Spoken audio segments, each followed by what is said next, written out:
We might just take a slight detour and move a little bit outside Cork, because 2 months prior to the opening of the Key Co-op in May 1982, you attended a meeting of your local branch of the local government and public services trade union, and you proposed a motion which was seconded by Tricia Tracy, which not only called on that union to support the decriminalisation of sexual activity between males, but also to amend employment legislation to outlaw discrimination based on sexual orientation.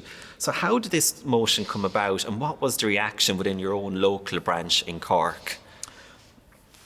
Well, I suppose it kind of came out of the Cork Gay Collective, in our discussions. It came out of the National Gay Conference as well, the one in Cork, because that had a trade union workshop and stuff like that. So it was a kind of an implementation of the policies that we had adopted there. And it was very well received in Cork. It was, union meetings, the Cork AGM, sometimes are often are not very well attended, but that one was very well attended. There must have been some pay issue or something that people got people there, but it got only one person spoke against it. Were you surprised that it passed at your local branch, or? Not really, I think, because I was out as gay in Cork County Council, where I was employed as a temporary planner, and got, I chatted to Tom Bogue, who was the president of the union. He was a colleague and stuff like that, before I came out, and chatted to other people, and got their support, like Fergus Finlay. It's funny, all these names that keep on coming up. Fergus Finlay was the full-time official of the Cork LGPSU at the time. And I went to him as well before I went on local radio to get his support, and he was very supportive. So, and it was reflective of the time. Like a lot of the people in the LGBTSU were young, and they reflected the progressive cultural values of the time. And when it passed at your local branch, and it went to the national or the annual Congress in Tralee, and the Cork Examiner actually reported on that because it was quite a significant moment. And the Examiner noted there was a 20-minute contentious debate, and one Limerick branch member described the motion as nauseating, declaring that if Cork have problems with homosexuality, then let them go away and solve them quietly. Was this particular individual's views shared by many at that Congress? No, that was there were a couple of Limerick delegates. There was about 2 or 3 of them, and not to be ageist about it, but they were elderly, and they were characters, to put it kind of nicely. They were kind of spoke against all of the progressive motions, and spoke quite, what would you call it, kind of like with gusto, like about things, about their love affair with the union and their love affair with Tom Bogue, and etc., etc. So, it passed overwhelmingly. And that was quite significant, because the local government and public service union wasn't a small union, right? I think at that time it was about 17,000 members. But to put it into even, I suppose, more context, this motion was passed at a time when we're only a few months after the horrific killing of Charles Self and the subsequent witch hunt by the Gardaí, which saw 1,500 gay men questioned, outed to their family and friends and work colleagues. It's also a month after the General Secretary of the Garda Representative Association blamed gay rights activists and pro-abortionists for the increase in crime. But it's also taken place against the backdrop of the Kincora Boys Home scandal as well. And many mightn't be familiar with the Kincora Boys Home scandal, so maybe you could just talk a little bit about that and its impact on particularly gay and lesbian workers, but some would also argue heterosexual workers as well. Well, Kincora was a boys' home in outside Belfast. There was child abuse going on there. It was covered up. There were connections. The boys' home was run by people who had loyalist connections.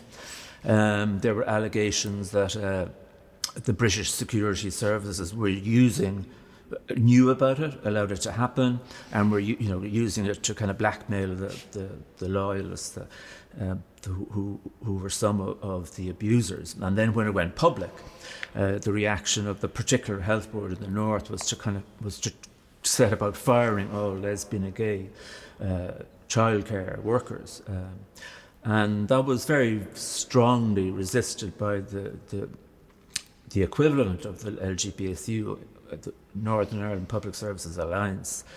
And in a sense, it's our only example of a moral panic, I think, in Ireland, because the kind of scarifying to read some of the stories. Other childcare homes had Boy George records taken out.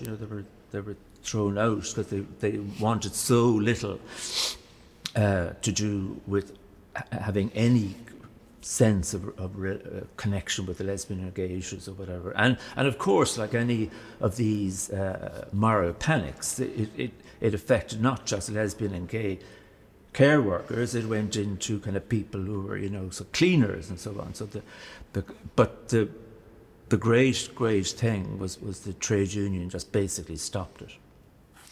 Yeah, and I suppose the trade union became quite an important ally. So the passage of the motion at the Local Government and Public Services Union was a forerunner to the Irish Congress of Trade Unions annual congress in July of that same year in Belfast. And they also came out in support of the decriminalisation of sexual activity between males and amending the employment legislation. And yourself and Arthur Leahy have talked about this as a very significant moment in the gay rights campaign. Can you just sum up why it was so important that the ICTU came out in support in July 1982 and what it meant at the time for a movement at that time which didn't have many others coming out in support, I suppose, for gay rights? Yeah. I mean, it was phenomenally important because the Irish Congress of Trade Unions, especially at that time, trade union membership was much higher. It was a very, very powerful organisation, even on the level of that. When it took a position, it was covered very widely in the media. So when it took on lesbian and gay issues, that was covered very widely in the print media and on RT and so on. And that is very important, both for changing public opinion, for energising and empowering lesbians and gay men so they can see a powerful organisation taking this issue on. And also I think it's really important that it's a trade union and not the Irish Psychiatric Association, for example, saying that we shouldn't be criminalised, because then you're putting this issue into the area of medicine and psychiatry. But with the trade unions, you're putting it into the area of civil rights, of workers' rights, and equality in general. And that's a much happier and a better place to be. And that's a much better place to be fighting your case from that area rather than from medicine or theology, And that went on to play out in the achievement of equality legislation, civil partnership, and latterly into the civil marriage referendum.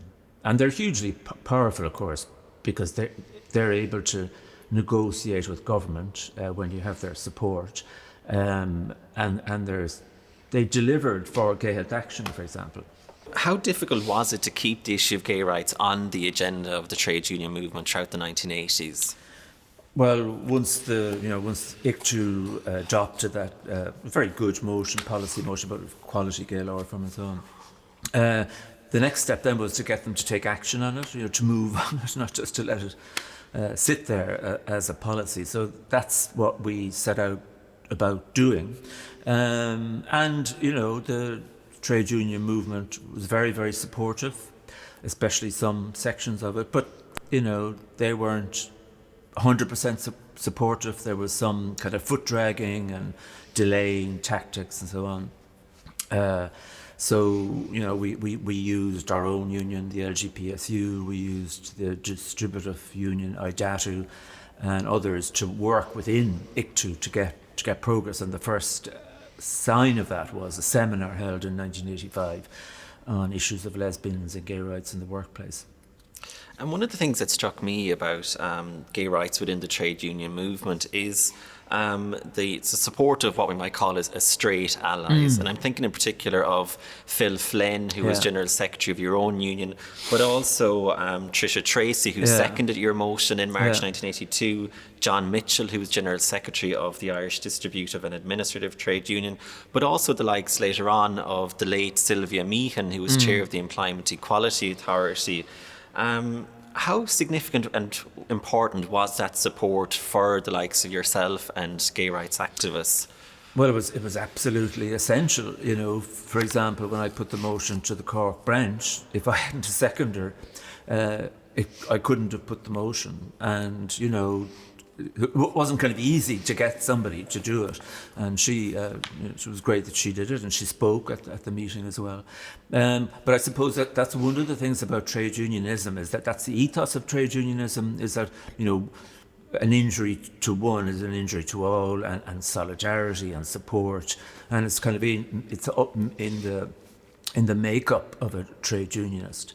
And it's one of the interesting things about the LGPSU is that it's not a kind of a trendy union, or it wasn't then. You know, it represented people in small towns throughout Ireland, in council offices, in health board offices and stuff like that, Donegal and Leitrim. It wasn't, say, like the ASTMS, which would have been Dublin based and which would be likely to be progressive.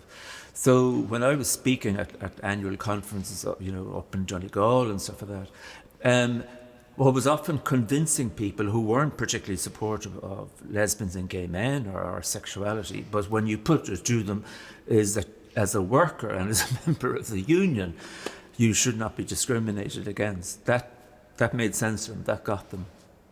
And the likes of Sylvia Meehan and the ICD, they would have been lobbying the government as well, wouldn't they? Behind the scenes, they would have been writing to them and trying to convince them to come out and support. Yeah. Well, they would have... there was a lot of progressive trends in the trade unions at the time. Like, women were fighting for their rights as women workers, and there was action around, say, apartheid or whatever, international struggles, Sandinistas and all that. So that was our kind of support base, in a sense. So we got tremendous support from people like Inez McCormack up in the north. Was a leading feminist and trade unionist. So, like, and people like Sylvia Meehan or Phil Flynn or whatever, they just immediately saw it. You know, when they just saw that the lesbian and gay issue as important, as one of equality, and that one that they would fully support. I suppose the next big moment then in terms of the trade union movement was 1987 and the publication of Lesbian and Gay Rights in the Workplace Guidelines for Negotiators. What did the publication of this document mean for gay and lesbian workers? Well, I think it was phenomenal, you know, in a sense, because it was just a 2-page document, but it was like very, very radical. Heterosexist, to use the term heterosexism, you know, which was quite unusual in those days. It didn't make any apologies or gloss over the issue or whatever. It just said this: lesbian and gay rights in the workplace is a key trade union issue, and blah blah blah. We should get on with it and do it. Patricia O'Donovan was the key person on that working group that delivered those guidelines. Myself and Chris Robson. From at that stage was from a different union, but anyway, so it was hugely important, and it was then used in later action by ICTU and by ourselves in the Gay Law Reform campaign as well. But actually, speaking of Christopher Robson, I think he is, and correct me if I'm wrong, I think he would have used that document as well to lobby, I think it was at the Department of Finance to publish this circular in 1988. Now, the circular was on AIDS, but it included a line which said, discrimination on the basis of sexual orientation or medical condition will not be tolerated in the civil service. That would have been, again, quite, considering that, you know, the government would have been defending the laws criminalising sexual activity in males. This, again, was quite interesting. And would you put that down to trade union activism as well? Totally. I mean, it's a phenomenal internal contradiction of the Irish state that it's won't change the law on gay, the gay law reform, and it's defending it in Europe. But the state, because the Department of Finance is, was representing all of the civil service, and it was saying discrimination will not be tolerated. It was. Those kind of contradictions we can enjoy and use.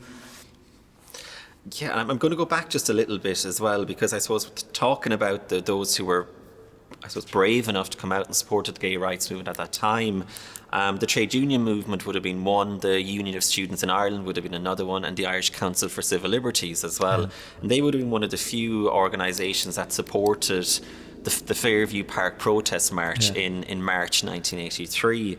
It's synonymous now with being Ireland's Stonewall, for want of a better description.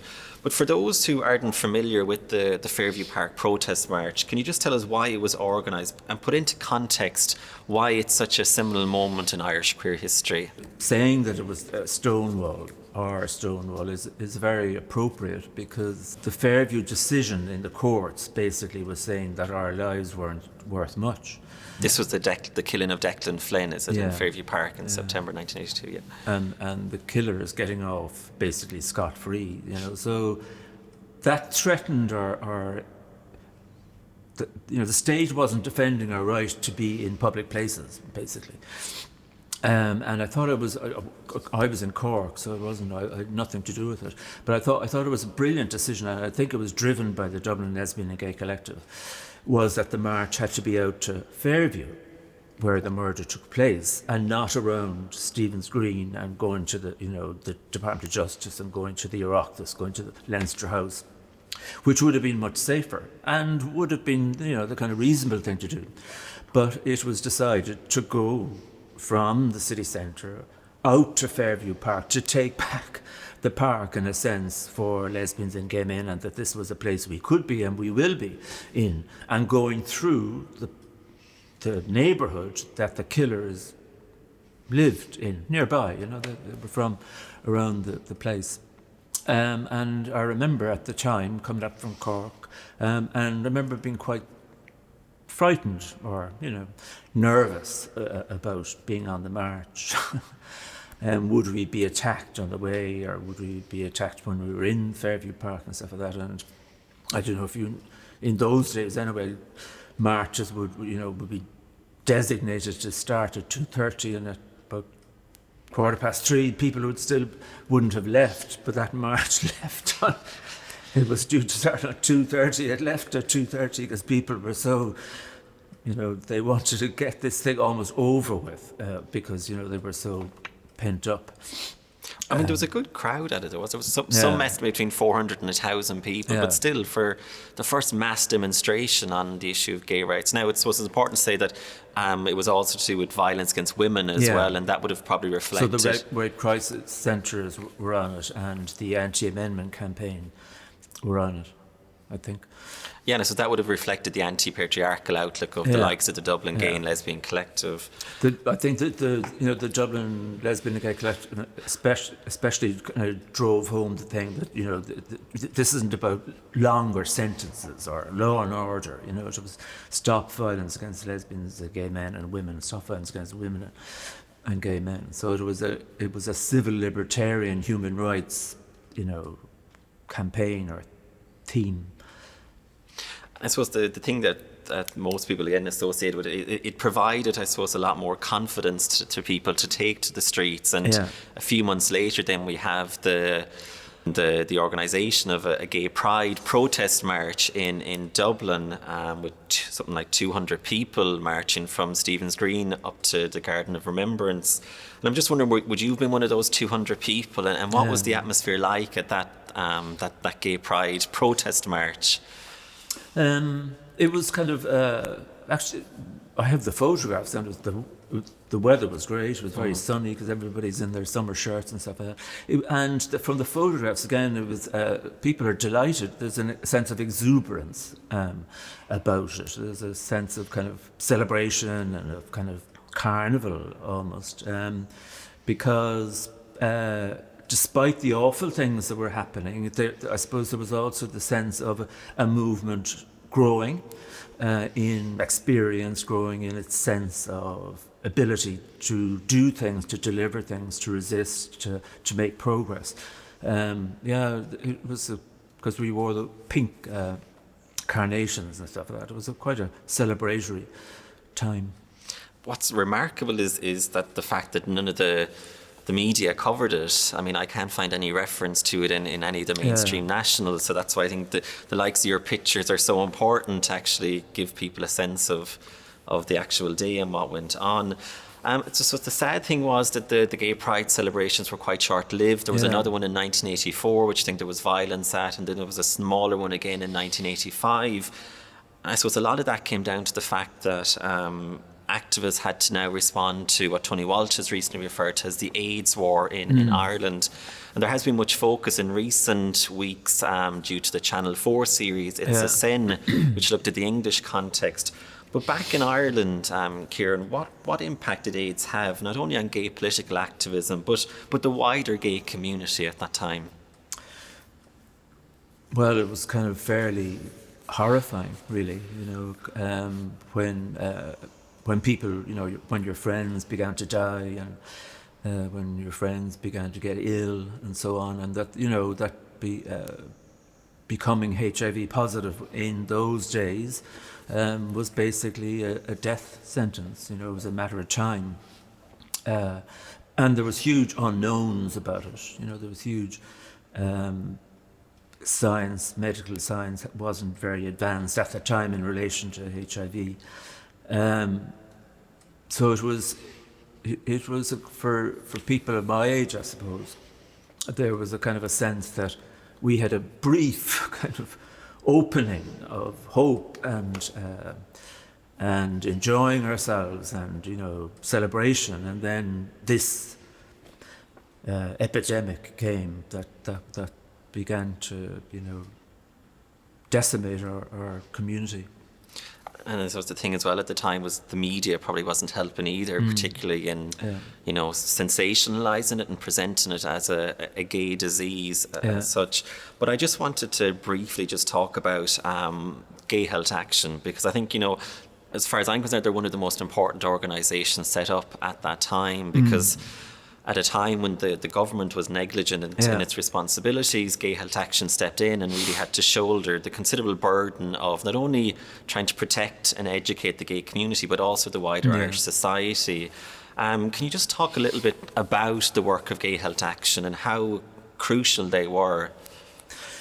Yeah, well, as you say, they were set up in 1985, I think. And they kind of absorbed a lot of the key activists who were involved in either the Cork Gay Collective or the Dublin Lesbian Gay Collective, and there were men and there were women involved in it, and they were very, very experienced activists and very sharp and erudite, and people like Christopher Robson and Donald Sheehan, and just to mention them in particular, who were almost like medical experts after a few months, that they would have known as much, I would say, if not more, than a lot of medics on the issue of HIV and AIDS. And Chris went on to be one of the founder members of Eurocaso, and ICASO, I think, is the international one. Eurocaso was the European Council of AIDS Organisations, and they were very clever, in their campaigning, in their use of